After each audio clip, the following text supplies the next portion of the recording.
रहीम का 14वां रोज़ा और जुमा की बरकतें। रमज़ान का बाबरकत महीना तेज़ी से गुजर रहा था और आज 14वां रोज़ा था।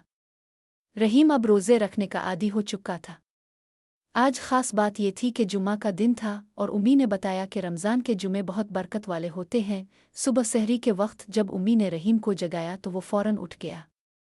इसे रोज़े की खूबियाँ और बरकतें समझ आ गई थीं, इसलिए अब वो बग़ैर ज़िद किए खुशी से सहरी करता था। आज के दस्तरखान पर खजूर, दूध, पराठा और अंडा था। रहीम ने मज़े से सहरी की और अबू के साथ मस्जिद जाकर फजर की नमाज अदा की। चूंकि आज जुमा था, उम्मी ने इसे कहा कि कुरान पाक की तिलावत करे और दुरूद शरीफ ज़्यादा से ज़्यादा पढ़े। रहीम ने अपनी बहन के साथ मिलकर सूरा सूए की तिलावत की और फिर कुछ देर आराम किया। दोपहर के वक्त भूख और प्यास महसूस होने लगी, मगर रहीम अब सब्र करना सीख गया था। उम्मी ने इसे बताया कि जुमे के दिन जो दुआ मांगी जाए वो कबूल होती है।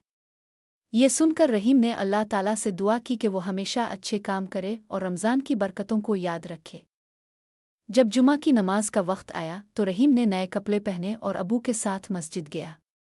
वहाँ इमाम साहिब ने रमज़ान की फजीलत पर खूबसूरत खुतबा दिया, जिसे रहीम ने गौर से सुना। नमाज के बाद इसने अबू के साथ सब के लिए दुआ की और फिर घर आ गया। शाम होते ही इफ्तार की तैयारी होने लगी। उम्मी ने मज़ेदार फ्रूट चाट, खजूर और शरबत बनाया। जैसे ही मगरिब की अजान हुई, रहीम ने बिस्मिल्लाह कहकर खजूर खाई और पानी पिया। रोज़ा खोलते ही इसने दिल में अल्लाह का शुक्र अदा किया। अबू ने मुस्करा कर कहा, माशाअल्लाह। रहीम का 14वां रोज़ा भी मुकम्मल हो गया। उम्मी ने इसका माथा चूमा और कहा, मेरा बेटा सब्र और हौसले से रोज़े रख रहा है, अल्लाह तुम्हें हमेशा नेकियों की तौफीक दे। रहम बहुत खुश था।